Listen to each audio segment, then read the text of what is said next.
Just because something is widespread and socially acceptable doesn't mean it's okay or safe for our teenagers. Our job as parents is to keep our kids safe. All good parents make their kids wear helmets, protect their skin with sunscreen, and buckle up with seatbelts while they're driving. It's also our job to make sure that they are protected while using social media. If we don't, our kids pay a very hefty price in academic achievements, self-concept, and their mental health. Parents, the word is getting out. Even teens report not liking the way that social media makes them feel. If kids don't like it, and parents aren't big fans either, then why is social media not only ubiquitous, but also many parents are just resigned to letting it dictate their teenager's life? Well, here's a piece of history that I think might help us understand what's going on with our perception of social media. In the 1960s and 70s, nearly half of the population, about 45%, smoked cigarettes. But then over the next 30 years, that number plummeted to only around 10%.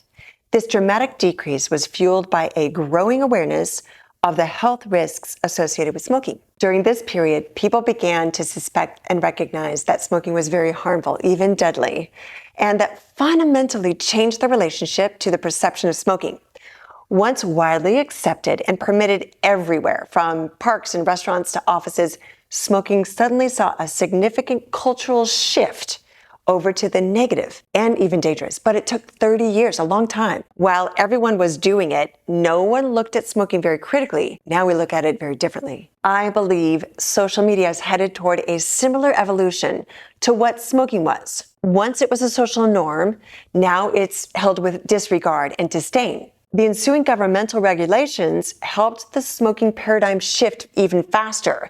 But with social media use and its effects on teens' development, those kinds of safeguards aren't in place yet. So that means parents, it's up to you right now. But parents, you're not alone. I have some help for you. I've got a list of 5 emerging trends and discoveries that suggest there are big shifts in attitudes towards social media, and they're happening right now. 2 out of 3 teenagers say that they would gladly get rid of all social media apps if their friends did too. Teens and young adults are also widely practicing placing all the phones in a pile in the middle of the table whenever they get together and have dinner with friends, and they're consciously choosing to talk with each other with no electronics in hand. The American Academy of Pediatrics, they have published official guidelines on screen time. And guess what?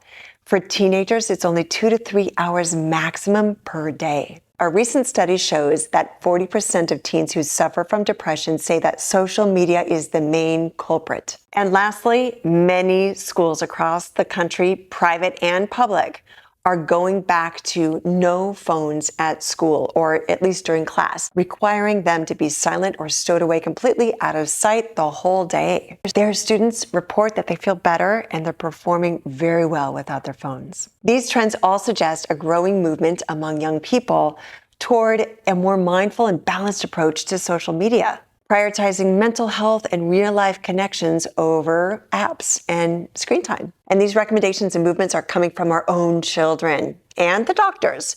Parents, you can also get into the know right now. I know it's really hard to pull that horse back to the barn when things feel beyond your parental grasp. So with this next list of 5 things you can do to reduce usage and dependence of social media, you're going to feel like you've got some helpful tools. Start by finding a competing interest. Teens who participate in sports or after-school activities are on social media 2/3 less time.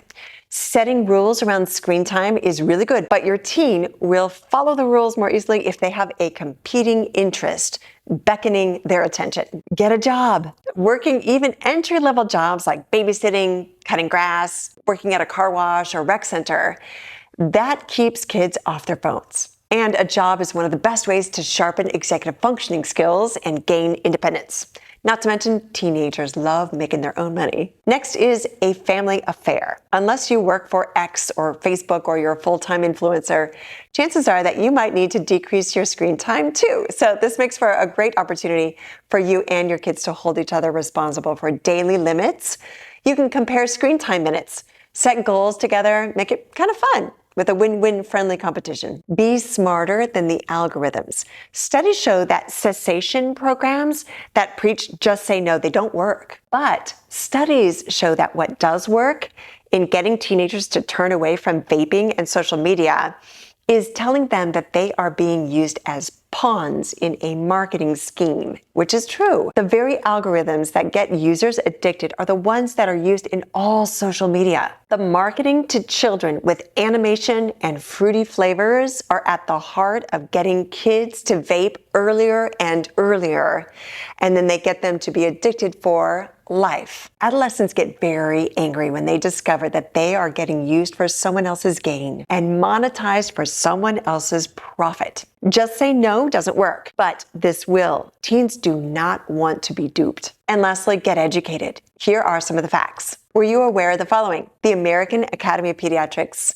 published those guidelines on screen time over 5 years ago. And remember, 2 to 3 hours, that's the maximum allocation for screen time per day. Excessive use of social media exacerbates symptoms of ADHD. So in conclusion, while social media may currently be pervasive and socially accepted, its impact on teenagers' mental health and overall well-being cannot be ignored. By staying informed, setting boundaries, and encouraging real-life connections, we can help safeguard our children's emotional health and support their academic and personal development in a digital age. You can too. Parents, you've got this. I'm Annie Adjen, and I wish you all A's in every endeavor.